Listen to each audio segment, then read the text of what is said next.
kita membahas mengenai isu-isu kontemporer yang hangat dibicarakan di masyarakat. Salah satunya itu proxy war, ada juga hoax dan juga radikalisme. Kali ini kita akan membahas mengenai konflik kepentingan potensial. Nah, untuk itu di sebelah saya sudah ada dua narasumber yang sama seperti kemarin, yaitu Kakak Will dan Kakak Riki. Boleh, hai, bagaimana kabarnya kakak-kakak? Sehat? Sehat. Oke. Nah, kali ini kita akan membahas mengenai konflik kepentingan potensial. Kenapa disebut potensial? Apakah seseorang yang mengalami konflik kepentingan otomatis melakukan pelanggaran? Atau bagaimana cara mengelola konflik tersebut agar tidak berdampak negatif bagi organisasi? Nah, untuk menjawab pertanyaan tersebut, ada dua kakak-kakak narasumber nih, seperti yang kemarin ya teman-teman. Baik, kita mulai dari pertanyaan yang paling mendasar. Apa sih sebenarnya yang dimaksud dengan konflik kepentingan potensial itu sendiri? Untuk kakak Riki, boleh dijelaskan kakak? Ya, sebelumnya terima kasih, senang sekali dapat berbagi pengetahuan tentang mengenai pentingnya menjaga integritas dalam penyelenggaraan pemerintahan ini sendiri. Sebelum masuk di konflik kepentingan potensial, pertama itu kita harus tahu dulu apa itu konflik kepentingan itu sendiri. Konflik kepentingan adalah kondisi ketika kepentingan pribadi seseorang dapat mempengaruhi atau diduga mempengaruhi pelaksanaan tugas dan kewenangannya. Namun, konflik kepentingan memiliki beberapa bentuk. Salah satunya adalah konflik kepentingan potensial.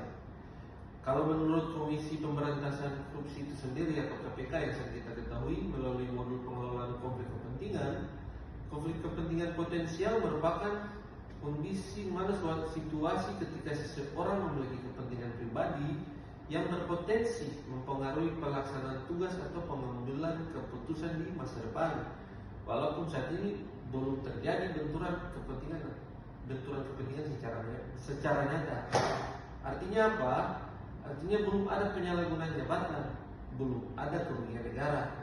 Akan tetapi situasi tersebut memiliki potensi berkembang menjadi konflik kepentingan apabila tidak dikelola dengan baik.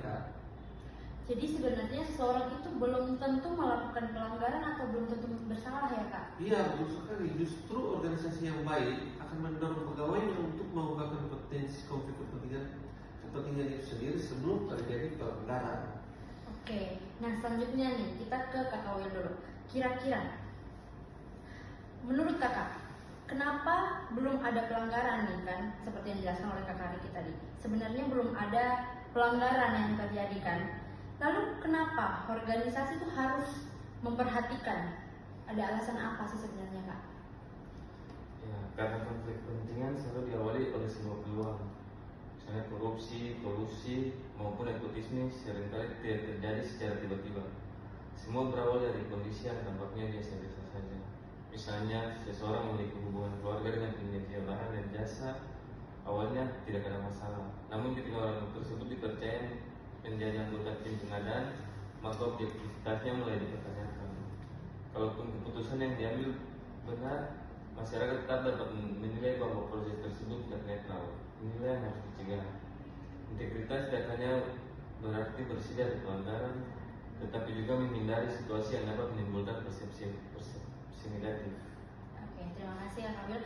Nah, supaya teman-teman lebih mudah memahami, kira-kira ada nggak sih contoh konflik kepentingan potensial yang terjadi di lingkungan instansi pemerintahan? Nah, untuk Kak Riki sendiri, boleh dijelaskan Kak, kira-kira ada nggak contohnya yang bisa kita pahami, bisa kita ambil? Coba. Iya, sebelumnya itu kita perlu dibenarkan bahwa konflik kepentingan potensial bukan berarti telah menjadi pelanggaran hukum. Ini adalah kondisi yang berpotensi mempengaruhi objektivitas seseorang pejabat atau ASN di masa depan. Oleh karena itu, contoh nyata di Indonesia umumnya berupa situasi yang sebenarnya memunculkan potensi benturan kepentingan, bukan selalu kasus korupsi yang telah diputus pengadilan. Misal, modul KPK yang berjudul pengelolaan konflik kepentingan menyebutkan dalam praktik pengadaan barang dan jasa, apabila seorang pejabat atau bagian pengadaan memiliki kepentingan pribadi atau afiliasi bisnis dengan vendor, proses tender dapat diselewengkan. Hal ini mengakibatkan yang menang bukan vendor terbaik, malah yang menang itu secara pribadi atau relasional. Misal, dalam tender barang jasa tersebut pejabat berkepentingan dengan salah satu vendor bisa menyalahgunakan proses. Tentunya itu memenangkan pihak yang memiliki hubungan pribadi atau relasional, bukan pada orang terbaik. Contoh kasus yang terjadi di sini, mantan ketua Komisi Pemberantasan Korupsi atau KPK sendiri, Nanawi Pumalomo, mohon maaf jika salah, dalam diskusi publik bertema konflik kepentingan sebagai pintu masuk korupsi di Jakarta pada tahun 2024 waktu itu menegaskan bahwa konflik kepentingan adalah awal mula dari korupsi.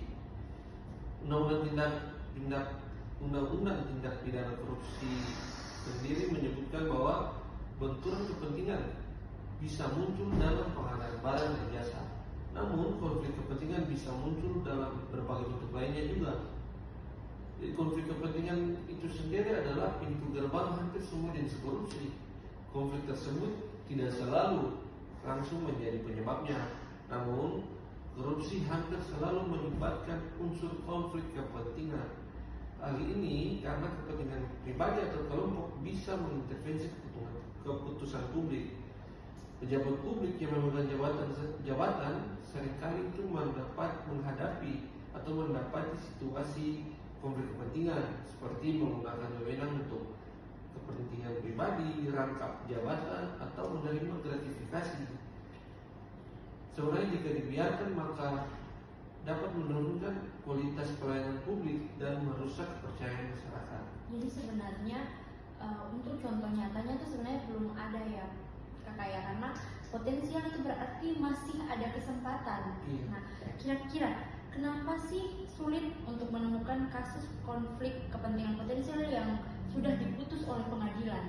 Iya, sebenarnya sulit menemukan kasus konflik kepentingan potensial yang diputus oleh pengadilan itu karena konflik kepentingan potensial sendiri bukan merupakan tindak pidana maupun pelanggaran hukum yang secara otomatis dapat diproses di pengadilan.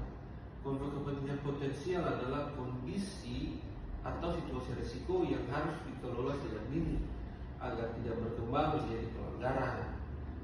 KPK sendiri menjelaskan bahwa konflik kepentingan bukanlah tindak pidana korupsi, tetapi merupakan kondisi yang dapat menjadi pintu masuk untuk terjadinya korupsi apabila tidak dikelola dengan baik.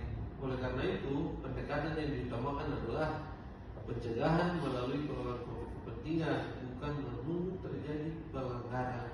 Oke, jadi teman-teman sebenarnya untuk kasusnya sendiri itu belum ada, karena sebenarnya konflik kepentingan potensial ini seperti yang Kak Riki jelaskan belum bisa diputuskan atau diadili oleh pengadilan ya Kak. Betul. Karena ini masih merupakan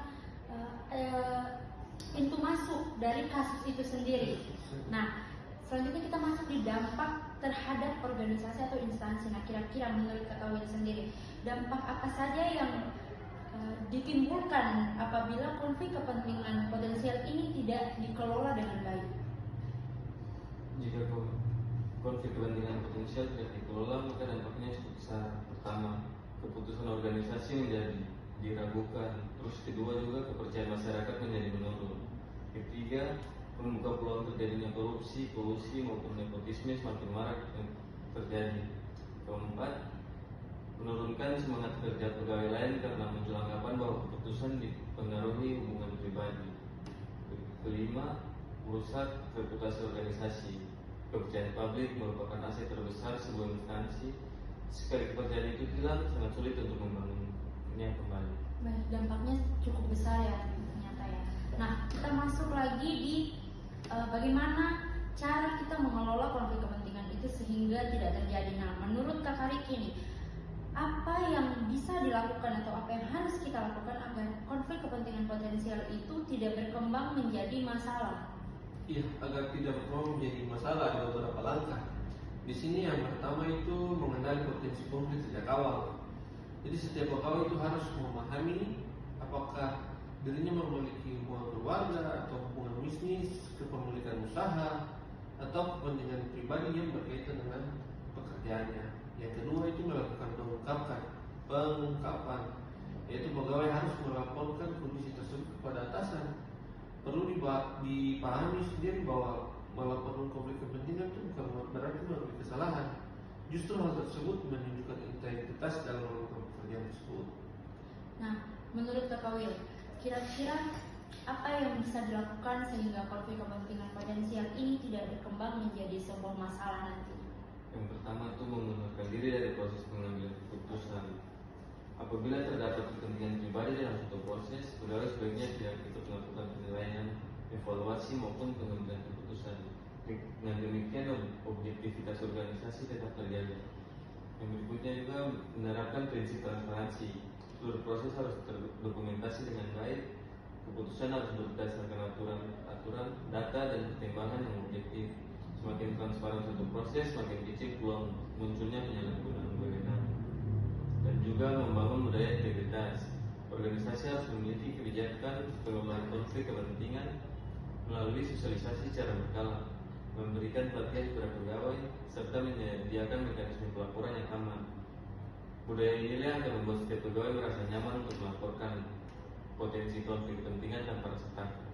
Nah, seperti yang tadi sudah Kakak jelaskan mengenai apa saja yang bisa dilakukan agar konflik kepentingan potensial ini tidak menjadi masalah. Nah, menurut Kakak nih, kira-kira apa sih peran seorang pimpinan dalam pengelolaan konflik kepentingan potensial itu sendiri?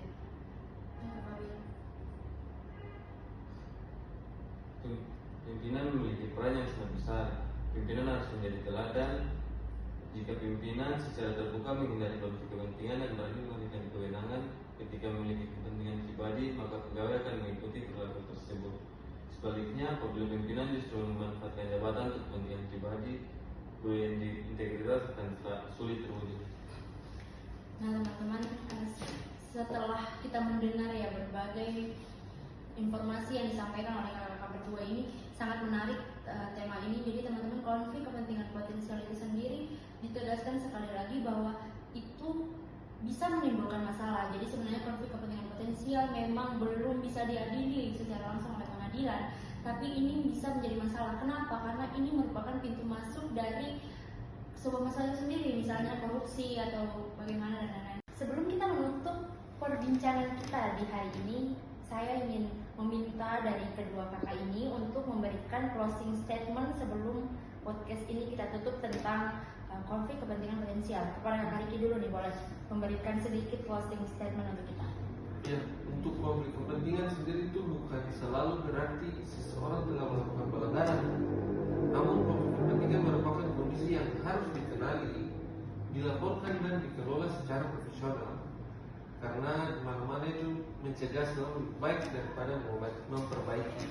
Oke, nah dari Kak Raul sendiri boleh berikan kita sedikit closing statement untuk menutup pembicaraan kita hari ini, Kak. Jadi closing statement ya ini di podcast kali ini, integritas tidak hanya diukur dari apakah seseorang melakukan korupsi atau tidak, tapi integritas diukur dari keberanian untuk menghindari situasi yang dapat mempengaruhi objektivitas serta menjaga kepercayaan masyarakat terhadap organisasi. Nah teman-teman, terima kasih sudah mendengarkan podcast kita hari ini. Terima kasih juga kepada Kak Riki dan Kak Will sebagai narasumber kita di hari ini.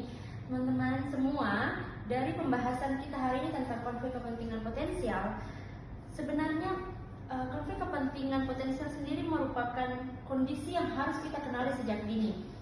Dengan keterbukaan, transparansi, kepatuhan terhadap aturan, serta komitmen menjaga integritas, konflik kepentingan potensial di mana potensi untuk melakukan sebuah kesalahan, misalnya korupsi, bisa kita tutup atau kita minimalisir istilahnya.